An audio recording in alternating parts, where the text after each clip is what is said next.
Deep in the heart of England lies somewhere that is very French. Once a year, this beautiful parkland setting comes alive with the sound of mighty rumbling engines and screeching tyres for the Chateau Impney Hillclimb.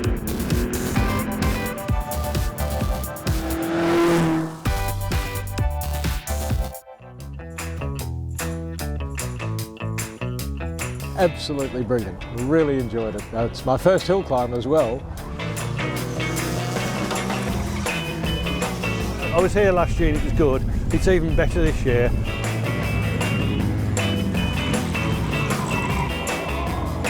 I love the complete variety of cars. We've got Coopers, all the way to sort of modern Formula One looking things to me anyway. Like, what an amazing view. Obviously you've got to be concentrating, but especially when you're not driving, like, what an amazing event and place, and the hill's really good fun. There are some pretty fantastic motor cars. Some of those Ferraris are breathtaking. Big party for your mates, and it's got some fabulous machines here you'll probably never see again in a lifetime. The house as a backdrop and all the mature trees to run through. What more could you ask for as a hill climb? It's even more groovy.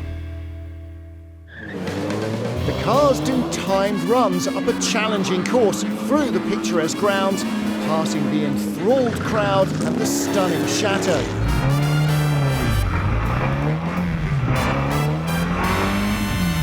There's 200 odd cars here, all wanting to try and win. It's a tricky circuit because the lower course, it's very narrow, but then the upper course, it spreads out.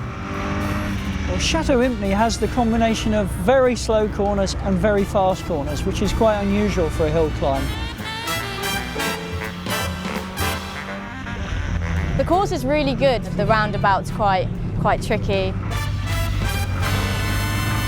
It does feel quick and very confined, so the focus and concentration is huge.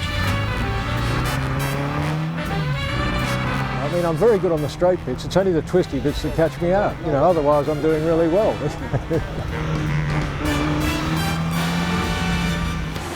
Great selection of familiar marks in the pre-1940 standard and modified class. Rileys, Austins, Bugattis, and this, Nick Mason's fabulous 1934 Aston Martin Ulster. Well, this ex-factory race car being driven by his daughter Holly. And Marino Franchitti, her husband, on childminding duties while Holly takes the X-Works car up the hill. Good time, 57.80. Something for everybody else to have a tilt at. All arms and elbows here. This is William Way, the Austin 7 Ulster that his father had left abandoned in a shed for nearly a quarter of a century before William decided to restore it and compete in it. Really pressing on in the little Austin, 51.09. Car number 8, Simon Blakeney Edwards. This is a 1929 Fraser Nash Supersport, and like all pre-war Nashes, chain-driven, 1.5 litre Meadows engine. Solid rear axle, that's why he's having to slide it round the corner. Fastest time in the class, 50.81 seconds. And here is our host. This is Guy Spollen. He owns the Chateau Impney Hotel, an avid hill climber. And his 80-year-old HRG, also with a 1.5 litre Meadows engine. Very respectable time, 51.15 for Guy.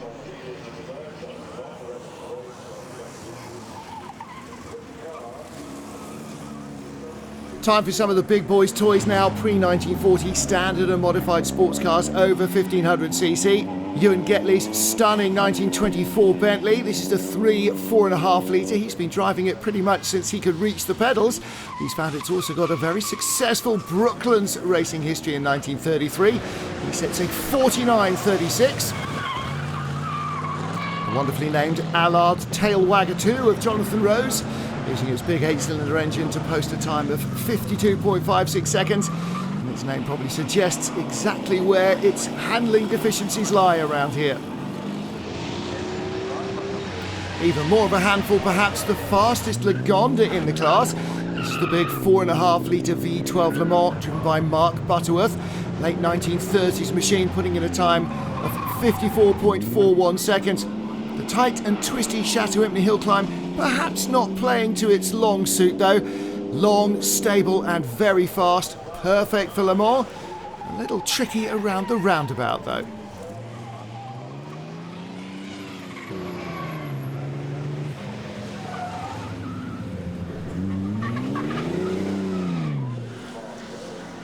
Making its Chateau debut, the Riley 12.4 Special, based on a shortened 1932 Riley 9 with a 12.4 engine and gearbox fitted. It spent 12 years competing on the continent. When Greg Lerico bought it in 2008, he had no experience. Now he uses all his background to produce a 49.18 run. Justin Mayers now. This is a GN Sport Special, 6.2 litres. Certainly quick for a 48.09 time.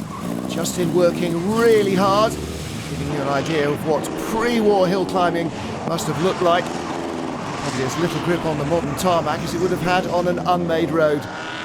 Arguably the ultimate name in pre-war racing is Bugatti though, and especially the Type 35. This is a 1926 B model, spent most of its life in Brazil, raced by Antonio de Silva Campos through the 1930s there. Now owned and raced by Mike Preston at a 48.37, very respectable.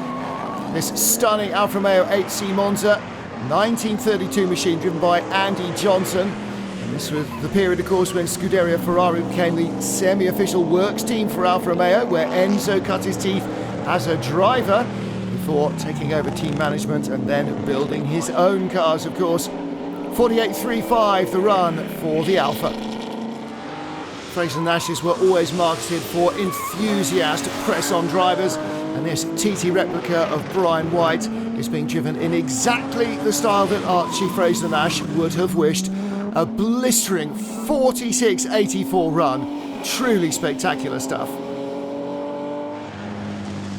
While you could use the Fraser Nash in competition and on the road, not sure you could say the same about the Hardy Special 2. Wide front track, narrow rear, perfect for hill climbing, and Winston Teague using it to very good effect here at Chateau Impney. It's exactly the sort of period piece that revels on this track. 47.25, top of Class 6.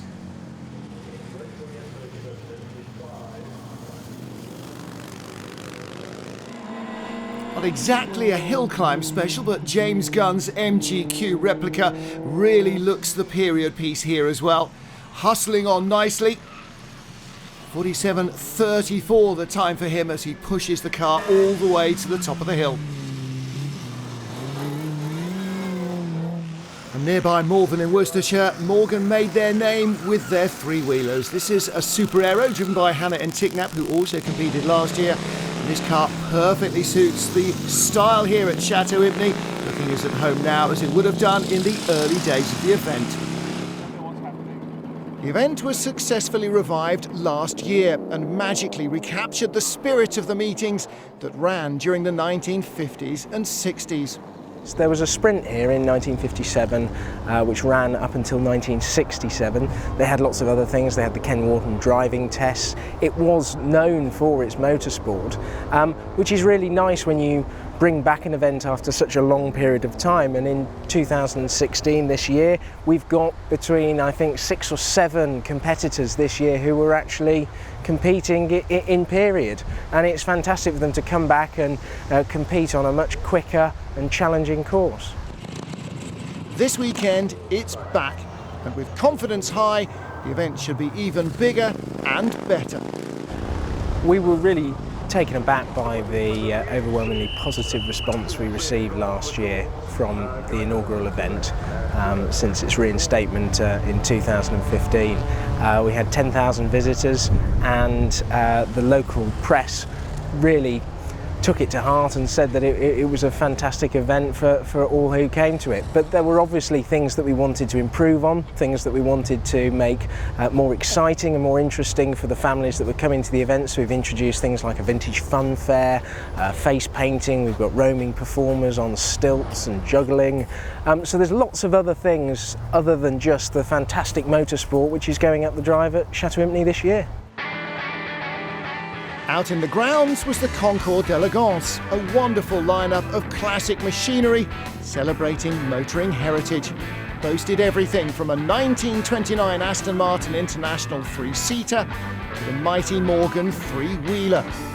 Normally, Concours are voted for by an elite panel, but here it's down to the public to judge and to choose their favourite. So simply get a form from one of our people here today, choose whichever vehicle they believe to be the best, example. It doesn't necessarily have to be the most pristine. It's about what takes a person's interest. Simply vote and we'll announce the winner at the end of the weekend. There were other stunning examples, including this wonderful and very rare 3-litre 1937 Bugatti Type 57 Gangloff Coupe with its stunning sweeping lines. It's easy to see why it's quite so popular. Also on display was this beautiful Lotus 98T that Ayrton Senna raced in the 1986 Formula One season. Coincidentally, in the crowd this weekend was the designer of the car, Martin Ogilvie. I was chief designer at the time, yes, working for Colin Chapman, and this is one of my creations, and I can say it's been restored in rather better condition than it actually ever run in. It was a very exciting time, the turbos in their early stages really, not terribly reliable, and in fact I'm surprised there's one that's actually still running, not many old Renault turbocharged engines around. They were exciting times. We were allowed to do all sorts of things in the regulations which you're not allowed to do now, and working for Colin Chapman was always exciting. I didn't go to the circuits very often. I was involved more in the drawing office, designing new parts. They'd ring me up on a Sunday evening and say, right, get onto it first thing Monday morning. But I remember one significant time I went to a race meeting, and Ayrton Senna came in after doing one lap and spent a quarter of an hour describing one corner on that one lap. I was very, very impressed. In the end, the public decided that it was this, a beautiful 1932 Alfa Romeo Tipo B P3 that should win the 2016 Concours. It was originally owned by a Spanish nobleman, Count José de Villapadierna. He had some success in Grand Prix racing, although he's probably best known for stealing his grandmother's jewellery to pay for it. This event may only be in its second year since its revival, but it's already fired the imagination of historic racers from far afield who want to come along and play. It's absolutely brilliant. Really enjoyed it. It's my first hill climb as well, and after coming from Australia with a break between the Formula Junior races, we thought we'd come here, and we're so pleased we did. Because in Australia we're a bit starved for this sort of thing, you know, and the tyranny of distance comes into play, and of course we don't have the numbers that you have over here, so it's so exciting to see the variety of cars. It was a wonderful decision to come here, to take the far away from Austria, because I didn't know about this event here, and it's quite familiar. It's so nice, the people around me, everyone helped me. They are very, very nice to me, because I had a lot of problems with the cars, and you can go to everyone will help you. It's completely different to other events in Europe. Out in the paddock, a driver who's more at home racing the new Ford GT at Le Mans than racing old cars at a hill climb. He's here for very different reasons this weekend. Here supporting my wife Ollie, she's driving the old Aston Martin All-Star, and our friends Charles and Ben are in the little A35s as well, so I'm kind of here on babysitting duty with Luca. It's such a nice event anyway, such a beautiful place to be, but it's just so relaxed, so low-key, and you can really get up close and personal with the cars, and the races, you know, the hill climb's just there, and I've been everywhere today with the little man, and we've been having some fun, so it's lovely. I really can't wait to come back next year actually. This is Ben Fidler in the B-Type ERA English Racing Automobiles, set up by racer and especially hill climber Raymond Mays to fly the flag for England against the continental marques in pre- and early post-war eras. Not just Grand Prix and voiturette racing success, but lots of hill climbing success as well for the privateers, and Ben Fidler driving it in approved manner to 46.09. Mays also drove for Riley, among others, before setting up ERA. And this is the Riley Falcon special of Rob Cobden again, pushing on very hard indeed. Quickest in Class 7 with a 45.13, a very spirited run.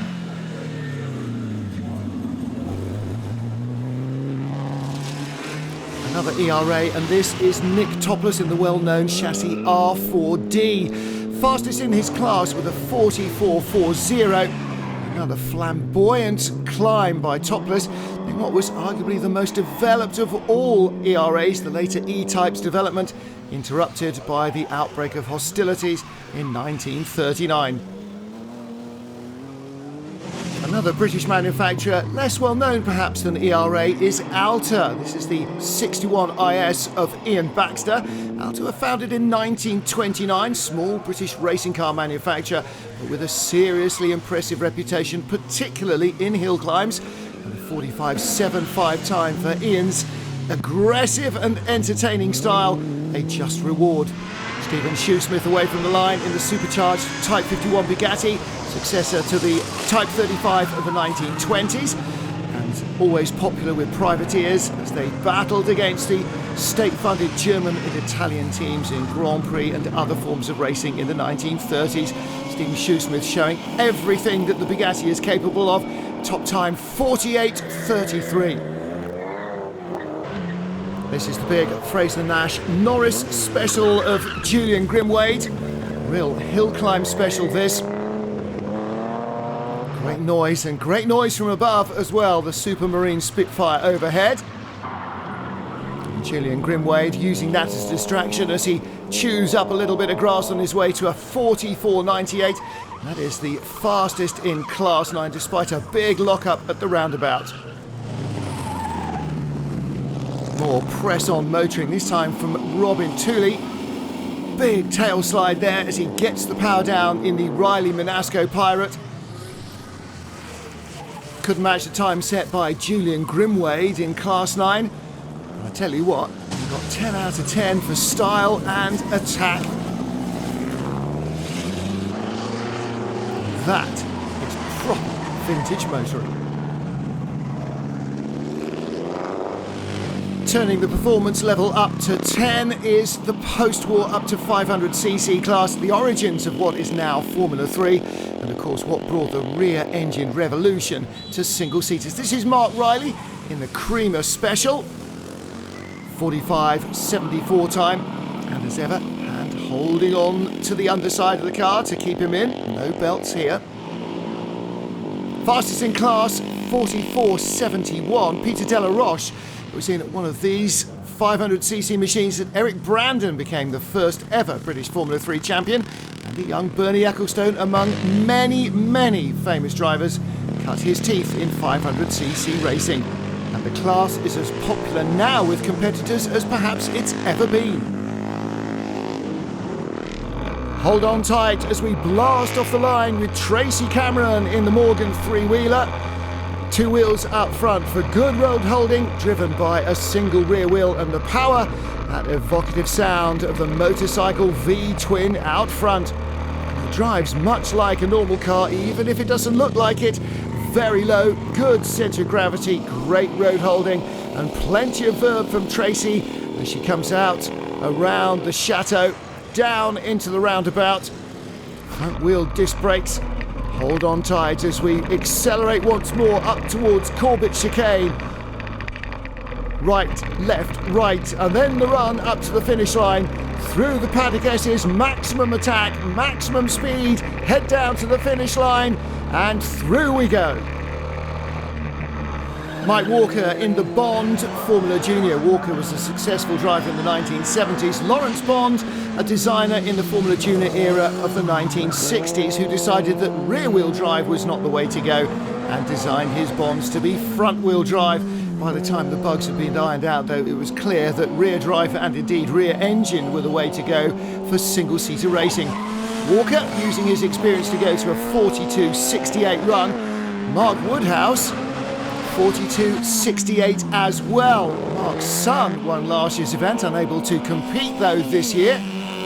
Mark is driving a Formula Junior Elva 100, one of a couple of cars that he's competing in. And it looks very much at home here on the hills as well, although Formula Junior was like the 500cc Formula 3, a circuit racing formula. This is James Hicks in number 141, a Caravelle Formula Junior. Very rare machine. First time 44.08 to go second in class, but unfortunately on the second run trying to go a little quicker, overcooks it on the grass, and that is the end of his competitive effort. No need to police track limits here in Chateau Impney. Run off too wide onto the grass and the penalty applies itself. A lack of traction and often a spin. Saturday evening, and it's time for everyone to relax and enjoy the hospitality at Chateau Impney with a spot of fine dining, before partying the night away in the casino to the soundtrack of the Slippery Hill Boys.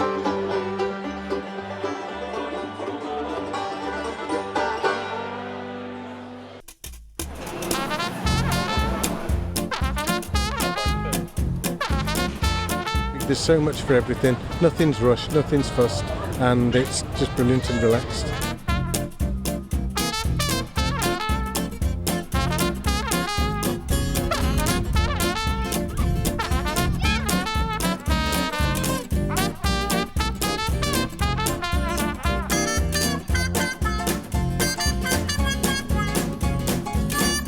Came last year for the first one, fantastic last year and fantastic this year.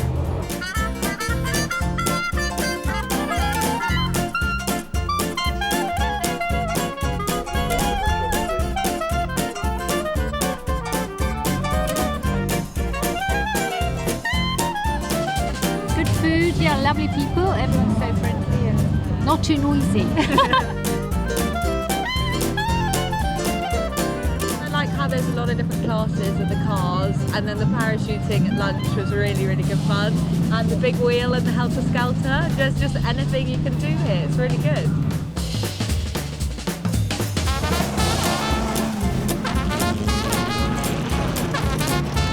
Brilliant, absolutely fantastic, so well organised. Everyone here seems to be having a great time. You've got the weather as well. The cars on display are beautiful. I mean, everything from, I think 1903 was the earliest one I've seen, through to the auction as well. Absolutely great. Between the competitive runs, there were some great demonstrations. These weren't timed, but no less entertaining for that. The engineering marvel piece for this McLaren's F1 GTR race car was in action. So too was Michael Krum's 2011 championship-winning Nissan GTR. And for a lucky few, there were guest rides in one of the Midlands' latest offerings, the wonderful Jaguar F-Type. Also joining in the fun were some wonderful two-wheeled examples with beautiful historic motorbikes from the Brooklands Museum.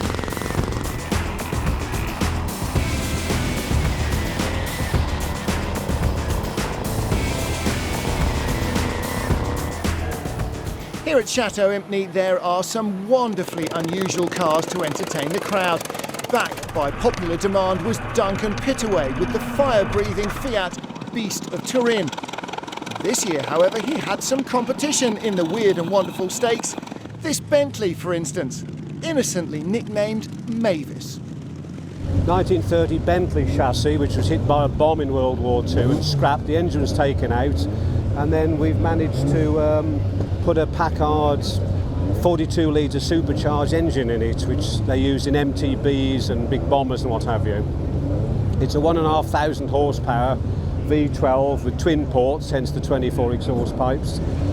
It's got about 2,000 pounds-feet of torque, and it'll shift a gallon of fuel in about 15 seconds on full hull, 4 gallon a minute.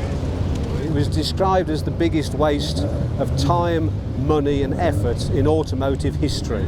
It took about 5 years to build on and off, but it's been an engineering challenge. It looks simple, but it's quite complex to actually get it all to work.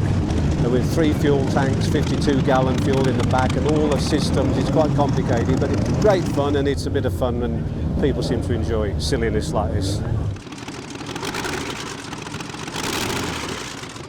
Then there was Whistling Billy, less fire-breathing monster, more giant kettle, a steam-powered car. This car was built originally by the White Steam Car Company in 1905. It immediately took 4 seconds off the world track record for the mile and the 5-mile world track record the next year. It averages 74 miles an hour on a 1-mile dirt track at this time. So it was fairly shifting, and actually by the time it finished in 1912, 7 years later, it was averaging in the 80s. White's made cars from 1900 to 1910. They made 10,000 cars, and the White House used them President Taft used them. They were about. And if you wanted to go to the goldfields, 300-mile trip, you'd take a white steamer because it was the fastest, most efficient way of getting there. It's about 7 minutes to light up and go.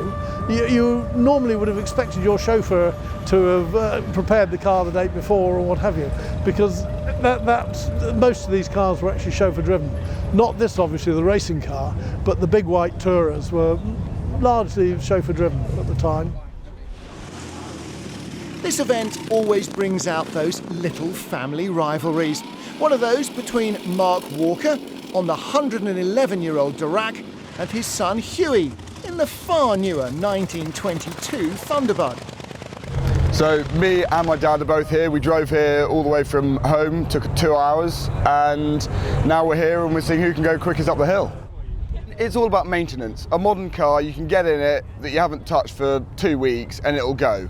This, you just have to make sure that you're just thinking about it a bit beforehand, you know, oil what needs to be oiled and check that everything's all right. And if you do that, you don't actually have to do that much work. It doesn't break down the whole time, hopefully anyway.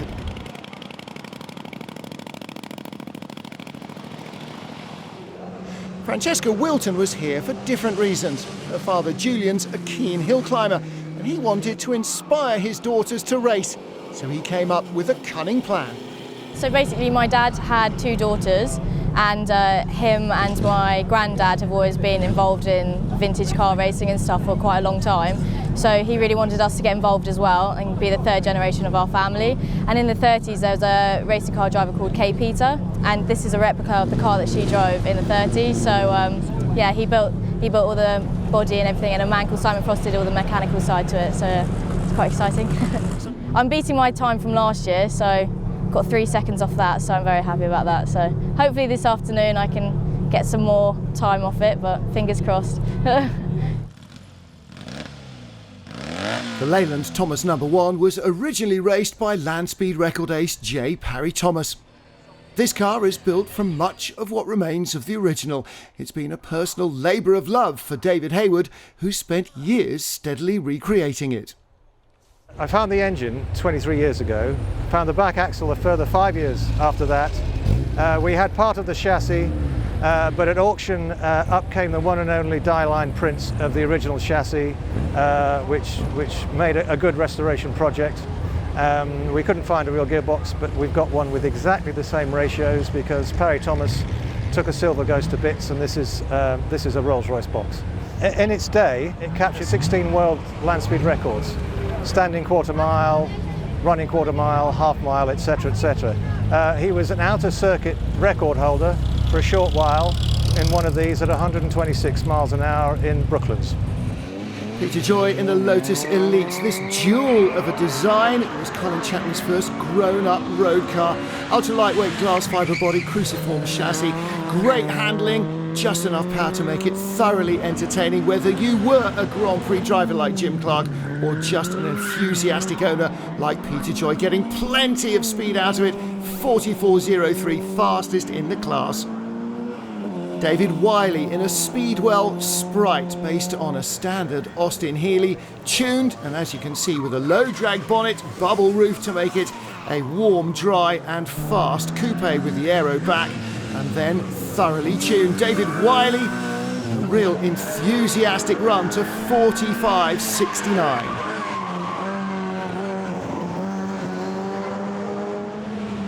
Against the English specials, the Porsche 356A Super of Steve Wright. German engineering that was good for road, rally and racing. And the predecessor to the 911, setting a time of 50.72 seconds. Justin Mayers in the Cooper Monaco Sports Racer, built in exotic Surbiton, West London. Justin bought the car at last year's Silverstone Classic in the auction, raced it the very next day, and it looks just as at home on the hills. An excellent time, 44.55. Next up, a little bit of a rarity. Can you figure out what it is? Well, the answer is it's a BRM Jaguar Mark I driven by Jonathan Cobb. Has that look of a C-type about it, but not quite. Down into the roundabout he comes. On the power, feed it in smoothly. Whoa, a little too much. Take a look again, here he is, just a little bit too much enthusiasm with the throttle, and he pays the price. Enzo Ferrari famously called the Jaguar E-Type the most beautiful road car he had ever seen. Perhaps the most beautiful he ever made, though, is this, the 250 GT short wheelbase Tour de France. Neil Dyer setting many pulses racing with an audibly and visually stunning run to 49.39. Another oral treat from Malcolm Thorne's Lotus Buick, his backup car last year when his Lotus BRM single-seater didn't really play ball. 4 good runs in the Lotus Buick really paid off. He went fastest in class with a 43.88, using all that extra horsepower to great effect. Another V8 engine special, this built in California in 1959. Old Yeller was a stalwart of the American racing scene until the mid-70s. Ernie Nagamatsu bought it and restored it in the late 1990s to look exactly as it did back in 1959, and he drives it with verve to a 52.82 second run. Machinery getting quicker and quicker now as we get into the pre-1968 sports car class. And was there ever a prettier sports racer than a Chevron B8, one of Derek Bennett's greatest creations? A stunning lightweight sports racer, as pretty and as elegant as it is quick. Adam Jones setting a sparkling 43.93 in his example.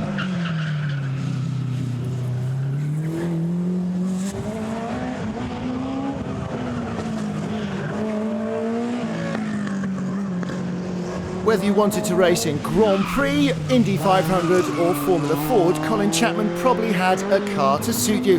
This is David Giddens' Lotus 23B Sports Racer. Like almost every Chapman design, it is elegant, effective and pretty. It is also very quick. Fastest in class for David, a 42.14. David Thompson in one of Blackpool's finest products. No, it's not a stick of rock, it's a TVR Grand Tourer Mark III. Rushing up the hill to a 46.98 run in his impeccably driven and immaculately turned out TVR. Class 18 for 1950 to 67 production saloons, and there's no mistaking this, is it? Ford's revolutionary looking Mark I Cortina in 3-door guise, breathed on by Lotus and Colin Chapman. Wearing factory colours, this car of Ewan Cameron using its twin cam power to blast to a 47.99 second run. A period livery, but of a very different nature for David Cornwallis. His BMW 1600 Ti racing up the hill to a 53.65 performance in a car that changed BMW's fortune, taking them from manufacturers of bubble cars to purveyors of fine sporting saloons.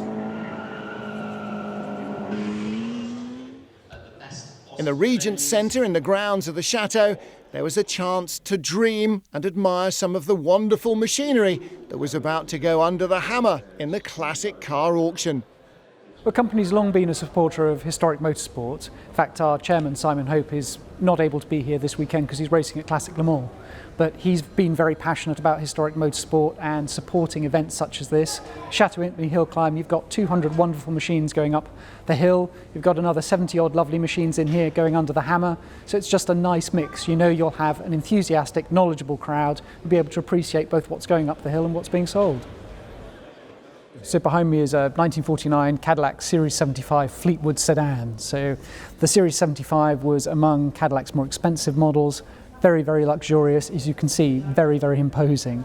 They made 220, so a rare car.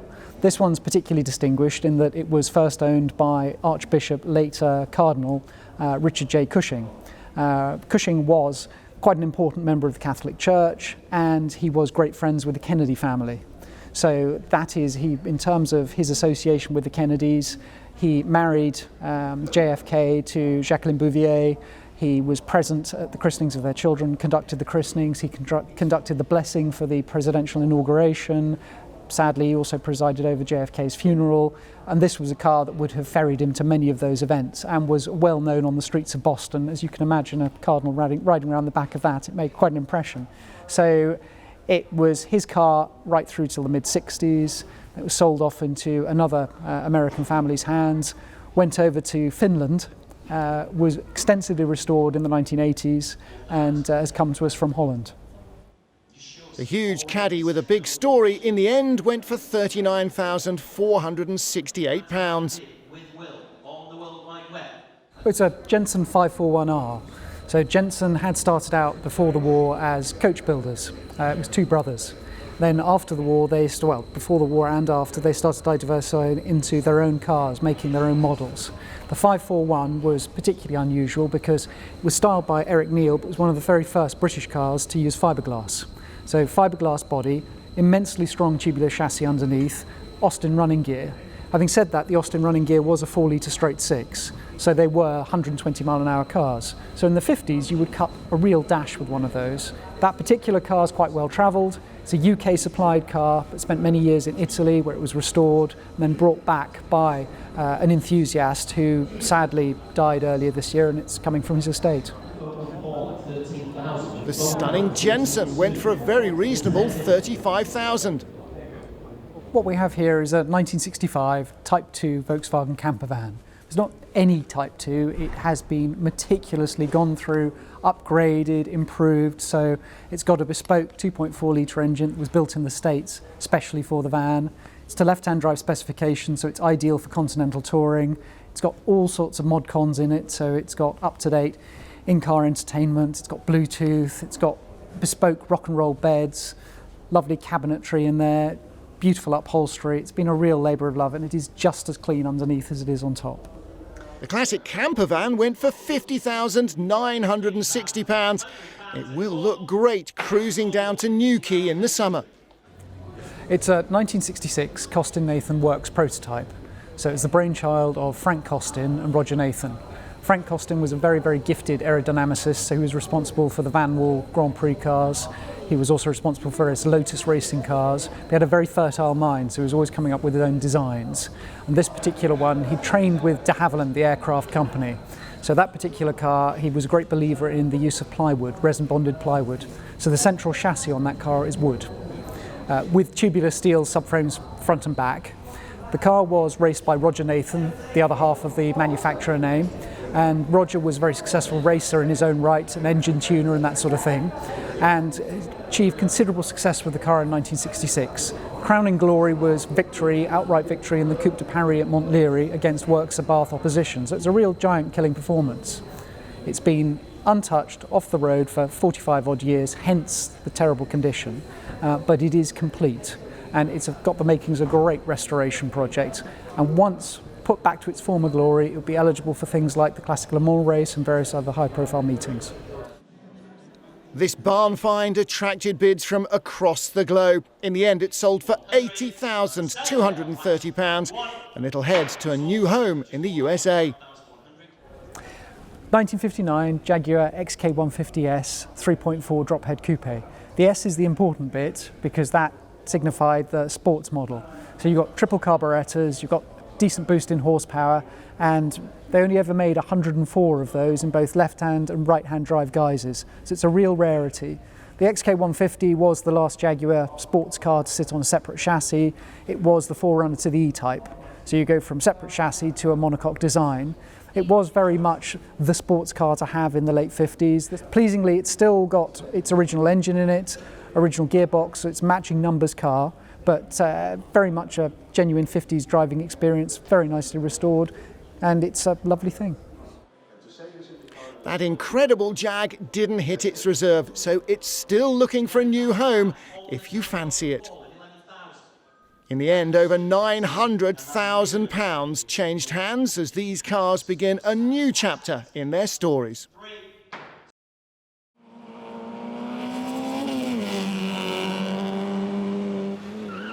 The wonderful old ERAs were a big hit last year, and we have some back again this time, including the wonderful D-Type driven by Nick Topless.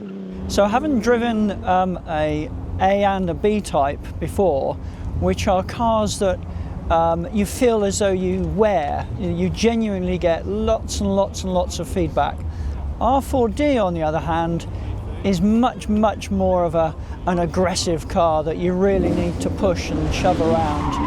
Super fast, really fast. With the 2-litre engine and the large blower, it has huge amounts of torque. You don't need to rev it, and so for a hill climb it's absolutely perfect. There is also the very special Lister Jaguar Monzanapolis, driven here by Rod Jolly. It was built for the Race of Two Worlds at Monza. It was a British attempt to take on the Americans when they brought all the Indy cars over from America to Monza in 1958 when they raced on the bank track. This was driven by Jack Fairman, and Sterling Moss famously drove the Maserati Eldorado Special in the same race. Here's an unusual little single-seater, a front-wheel drive Bond Formula Junior. I'm loving my time with Team Bond. They've been very kind to me. They treat me very carefully as an old person now. Looked after me wonderfully well. I irritate them unimaginably, I'm sure, at times, but it's been brilliant fun with them. Absolutely brilliant fun. So I'm thoroughly enjoying what I'm doing in Formula Junior.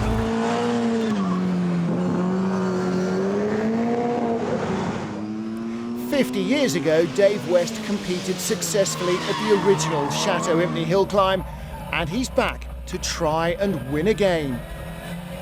We had a team which used to do sprints and hill climbs called Team Autoquip, and there was 3 of us, but I wasn't entered in this event. I'd only just started.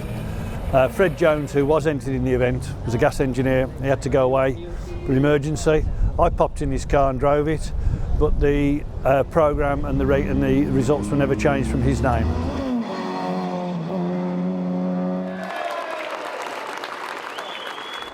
Last year's winner Jack Woodhouse wasn't able to return to defend his crown.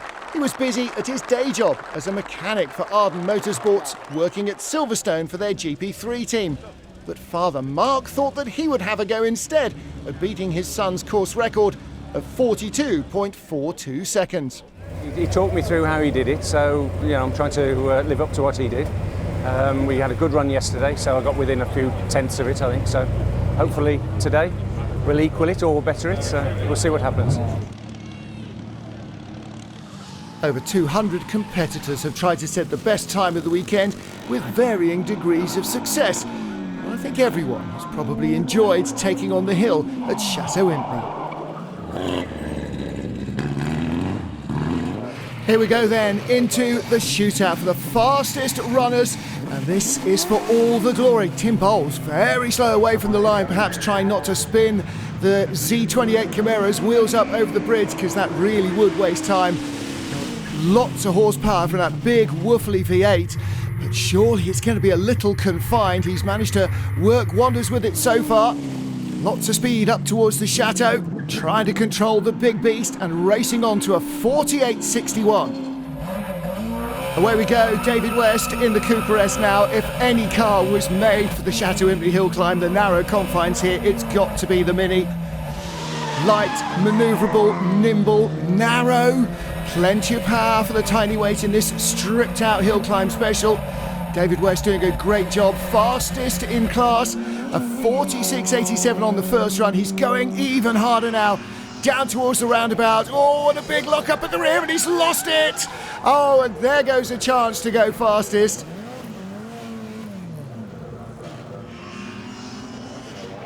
On the brakes, all locked up, tries to turn. Oh, not happening. Great launch from Craig Jones in the Mark 7 Elva. Really quickly off the line.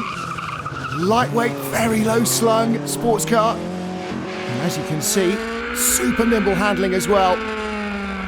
Lovely run so far.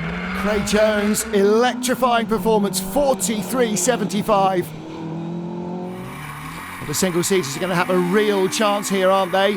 Even on treaded tyres. And this is Callum Grant, his Merlin Mark 5 Formula Junior car, upgraded to a Mark 7.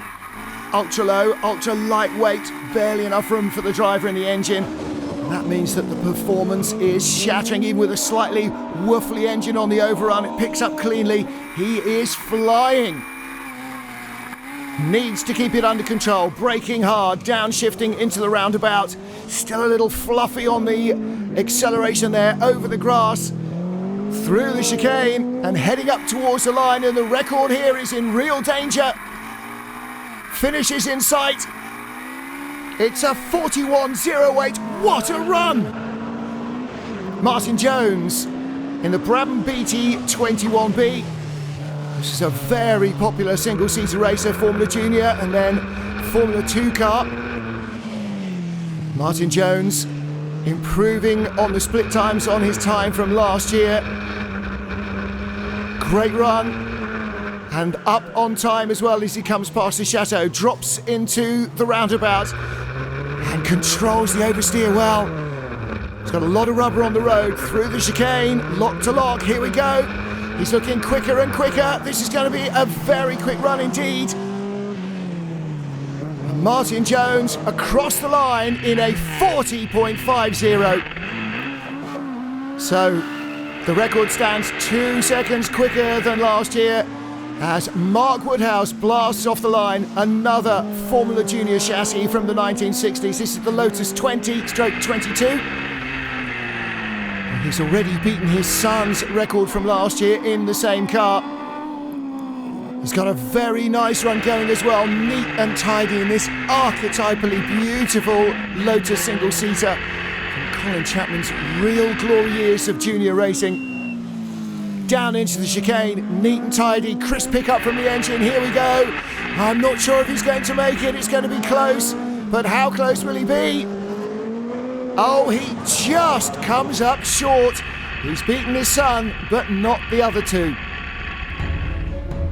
In third place, Mark Woodhouse in the Lotus. In second, the Merlin of Callum Grant, but our fastest man, Martin Jones in the Brabham.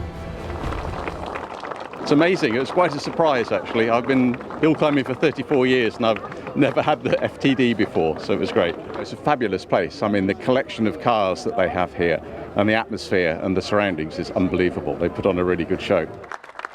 It's been another great event here at the Chateau Impney Hillclimb. This already feels like a firm fixture in the sporting calendar, which is great because that means we can do it all again next year.